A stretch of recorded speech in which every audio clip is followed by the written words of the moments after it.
লভ্যাংশ বড় কথা নয়, নেট দুনিয়াকে কাজে লাগিয়ে হস্তশিল্পে কদর দেওয়া ক্রেতাদের সাথে হারিয়ে যাওয়া হস্তচালিত তাঁতশিল্পীদের সমন্বয়কারী এক গৃহবধূ।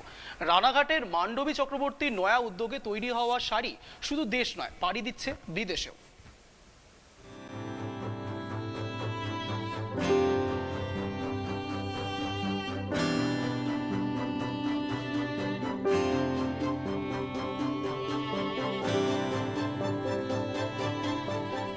একসময় নদিয়ার শান্তিপুরের প্রত্যেক গ্রাম এবং শহর এলাকার মানুষের ঘুম ভাঙত হস্তচালিত তাঁতের খটখটানিতে। প্রত্যেক বাড়ি প্রায় কারখানাতে রূপান্তরিত হয়েছিল।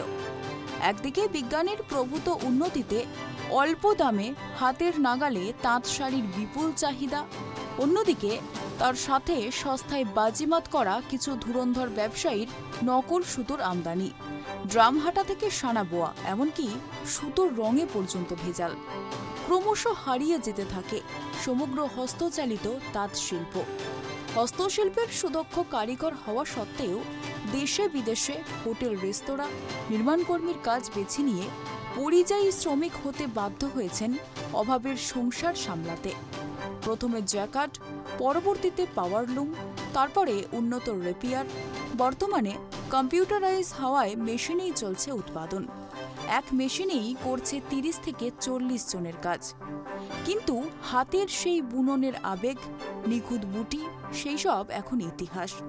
তবে দরিদ্র এবং নিম্ন মধ্যবিত্তের কাছে সস্তার শাড়ি উৎপাদন প্রয়োজনীয় হলেও কিছু বিত্তবান এবং শিল্পের মর্যাদা দেওয়া মানুষজন আজও আছেন দেশে বিদেশে, যেখানে তারা উপযুক্ত পারিশ্রমিক দিয়েও মেলাতে পারছেন না দক্ষ শ্রমিক, অভিজ্ঞতা, আন্তরিকতার বুনন।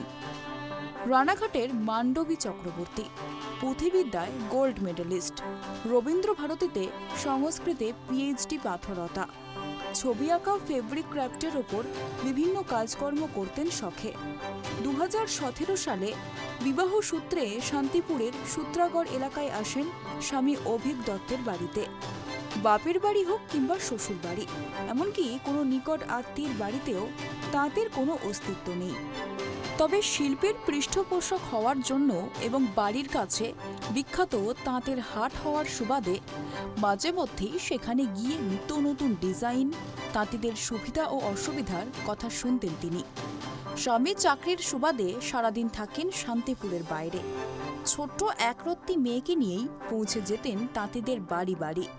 নিজের আঁকা ছবি শাড়িতে ফুটিয়ে তোলার চেষ্টা করতে থাকেন তাদের মধ্যে পারদর্শী 2-1 তাঁত শিল্পীকে দিয়ে। ইনস্টাগ্রাম, টুইটার সহ নানা সোশ্যাল মিডিয়ায় আপলোড করিয়ে নিজের পৃষ্ঠপোষক ক্রেতার দৃষ্টি আকর্ষণ করাতে শুরু করেন। একের পর এক হস্তচালিত তাঁত শ্রমিকের হাতের কাজের মেধা অন্বেষণের মধ্য দিয়ে আজ তার 22 জন সুদক্ষ তাঁতি।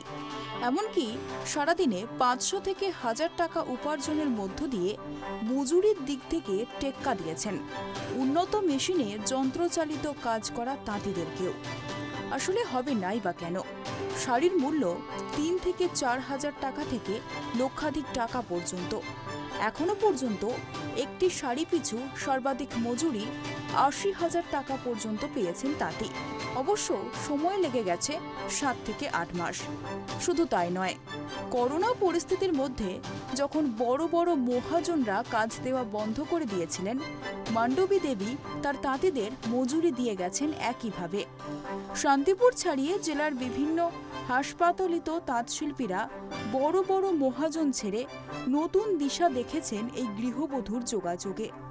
শাড়ির ওপর বিভিন্ন ধরনের নকশা, লতাপাতা, ফুল, এই চিন্তাভাবনা থেকে বেরিয়ে এসে তিনি বিভিন্ন পোর্ট্রেটের কাজ শুরু করেন।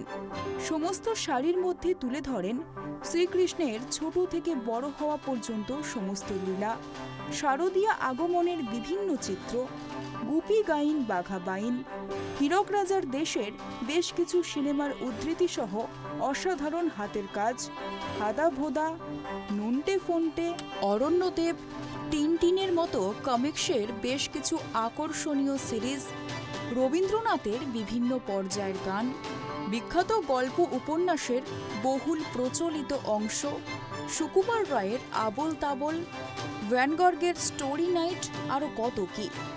সুতোর সূক্ষ্ম বুননে, তবে হ্যাঁ, প্রথমে তিনি নিজে আঁকেন ছবি, এরপর সুদক্ষ তাঁতির সাথে আলোচনার ভিত্তিতে তার রূপ নেয় 12 হাত শাড়িতে। তবে এই শিল্পকর্ম এখন শুধু শাড়িতেই সীমাবদ্ধ নেই। Kurti, dhoti, dress materials, scarf, ওড়না, ঘর সাজানোয় ব্যবহৃত বিছানার চাদর, পর্দার কাপড় থেকে শুরু করে বিভিন্ন শৌখিন ঢাকনায় পর্যন্ত বিস্তারিত হয়েছে। মটকা, রেশম, কটন, তসর, স্টানসিল্ক, লিনেন এই ধরনের নানান উপকরণ পার্শ্ববর্তী ফুলিয়াতে পেলেও গুণগত মান বজায় রাখতে মাঝে মধ্যে তা অন্যান্য রাজ্য থেকেও আনেন। তবে তার উৎপাদিত পণ্যের কোনো আউটলেট বা দোকান নেই। বিভিন্ন ফ্যাশন ডিজাইনার, নামি দামি কোম্পানি, হস্তশিল্পের গবেষক ছাত্রছাত্রী এবং গুণমুগ্ধরা তা কিনে থাকেন। তাঁতিরা জানাচ্ছেন, কোনো শাড়ি বুনতে 7 দিন সময় লাগে, কোনোটা বা 1 মাস, এমনকি 6 মাস পর্যন্ত বোনা চলে একটি শাড়িতেই। সবটাই কাজের ওপর নির্ভর।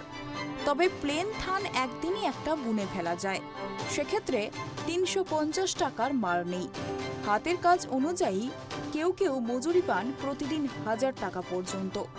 তবে এই সব নির্ধারণ হয় শাড়ির বুনন সমাপ্ত হলে। মাঝে প্রয়োজন ভিত্তিক আনুমানিক হিসাবে টাকা নিয়ে থাকেন তারা। হিসাব নিকাশ শেষ হয় শাড়ি সমাপ্ত হওয়ার পর। আমরা প্রথম থেকেই করছি এই কাজগুলো। এখন তো রিপেয়ারিংগুলো আসাতে তো অনেক কাজ কমে গেছে, হ্যান্ডলুমের কাজগুলো, তবু করতে হচ্ছে এখনও, কম্পেয়ার করে তো করতেই হচ্ছে। এখন কী ধরনের কাজ করেছেন এটা? এটা হচ্ছে জামদানি টাইপের। কিসের ছবি এটা? হ্যাঁ, কিসের ছবি? এই ডিজাইনটা যে রাধাকৃষ্ণ, যে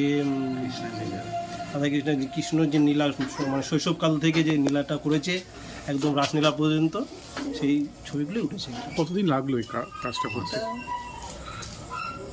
তাও তো 3-4 মাস লেগেছে। মানে প্রত্যেক দিনই তো কাজ করেন? হ্যাঁ, আর এটা তো হাতে বোনা? হ্যাঁ, হাতে, পুরো হাতে। তবে লভ্যাংশ প্রসঙ্গে মান্ডবী দেবীকে জিজ্ঞাসা করা হলে তিনি বলেন, লভ্যাংশ এক্ষেত্রে বড় কথা নয়। সংখ্যায় অল্প হলেও একটি অংশ আজও হাতের কাজের খোঁজ করেন। শান্তিপুর তার বহু প্রাচীন উৎস। চোখের সামনে অনেককে বাইরে কাজ করতে চলে যেতে দেখেছি। একটু চেষ্টা করে যদি মানুষকে কাজ দিতে পারি, সেটাই বড় পাওনা। তবে সরকারি সহযোগিতার ব্যাপারে তিনি দোষারোপ না করেই বলেন, একজন গৃহবধূ হিসাবে সামান্য সময় ব্যয় করে মাত্র কয়েক বছরে 22 জন শিল্পীর কাজের ব্যবস্থা করতে পারি। তাহলে এত ক্ষমতাশালী সরকার আন্তরিকভাবে চেষ্টা করলে নিশ্চয়ই বাঁচাতে পারবে হস্তচালিত তাঁত শিল্প। গ্রামের বিভিন্ন জায়গায় গিয়ে দেখি যে হাতে বোনা তাঁতের কদর কমে যাচ্ছে, তাঁতিরা তার দাম পাচ্ছে না। তো এই পাওয়ার লুম আসার জন্য তারপরে হঠাৎ করে মনে হলো যে এমন কিছু করা যাক যাতে তাদের কাজটাও থাকে এবং আমিও আমার ছবি আঁকার শখটাকে পূরণ করতে পারি একটু অন্যভাবে। তাই এই কাজের মধ্যে আসা আর কি। আমি আমার নিজের কিছু ছবি তৈরি করে আমার নিজস্ব কিছু তাঁতি আছে এবং আমার যাদের যে তাঁত সেটাও আমরাই কিনে দিই আর কি। তাঁত, সুতো যা লাগে সেটা সবই আমরাই তাদেরকে বলি, করে দিই। করার পর তাদেরকে বুঝিয়ে দিই কিভাবে কি করতে হবে এবং ছবিটা দিয়ে দিই এবং তারা সে হাতে সেই কাজটা ফুটিয়ে তোলে।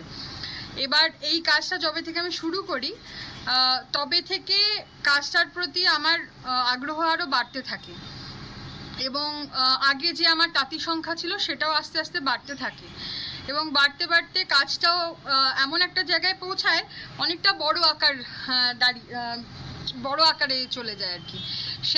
সেই কাজটা করতে করতে আমরা নতুন কিছু কনসেপ্ট, যেগুলো আজ বর্তমান দিনে শাড়িতে দেখা যায় না, ফুল, লতা, পাতা, কলকা, পুরোনো দিনের যে সমস্ত ট্র্যাডিশনাল ডিজাইন, সেগুলো আমরা শাড়িতে বিভিন্ন রকমভাবে উঠে আসে এবং সেগুলো আবার নতুন করে বিভিন্নভাবে আসে দেখা যায়। কিন্তু ফিগার মোটিভ বা বিভিন্ন রকমের কনসেপ্ট, যেমন আমার প্রথম শাড়ি ছিল গুপি গাইন বাঘাবাইন রেশমের শাড়িতে, তো সেই গুপি গাইন বাঘাবাইন পুরো সিনেমাটা শাড়িতে আমি তুলে ধরি। তারপরেই মনে হলো যে গুপি গাইন বাঘাবাইন যখন আমি করলাম তখন তার যে বিশেষ কিছু ডায়লগ সেই ডায়ালগটাকে কেন আমি শাড়িতে তুলে ধরতে পারবো না? তো তার পরবর্তীকালে আমি হীরক রাজার দেশেটাকেও রেশমের শাড়ি দিয়ে ফুটিয়ে তুলি, প্রত্যেকটা ডায়লগ সমেত। এবং তারপরে সত্যজিৎ রায়ের প্রতি আমার একটা বিশেষ আকর্ষণ আছে আর কি, ছোটবেলা থেকে। সেজন্য ওনার কাজের মানে আমি ভীষণ বড় ভক্ত। ওনার কাজ নিয়েই আমি বিভিন্ন কাজগুলো শুরু করি, যেহেতু গুপিগায়ন বাঘাবায়ন, হীরক রাজার দেশে, ফেলুদা, জয় বাবা ফেলুনাথ থেকে শুরু করে সন্দেশের প্রচ্ছদগুলো নিয়ে আমি কাজ শুরু করি। এগুলো ওড়নায়, শাড়িতে, বিভিন্ন রকমের ড্রেস মেটেরিয়ালে আমি করেছি, এবং সেটা কটনে, রেশমে, মটকায়, এগুলো সুতোতেই কাজ করি। আমার যে কটা কাজ আছে সব কটাই পিওর সুতোর ওপর কাজ। পুরনো ঐতিহ্য ফিরে আসায় খুশি ক্রেতারা। হাতে তৈরি হওয়া তাঁতের শাড়ি শুধু দেশ নয়, পাড়ি দিয়েছে বিদেশেও। অনেক সেলিব্রিটিদেরও মন কেড়েছে নদিয়ায় হাতে তৈরি হওয়া এই তাঁতের শাড়ি। নদিয়া থেকে মলয় দে এর রিপোর্ট, ট্রাইব টিভি।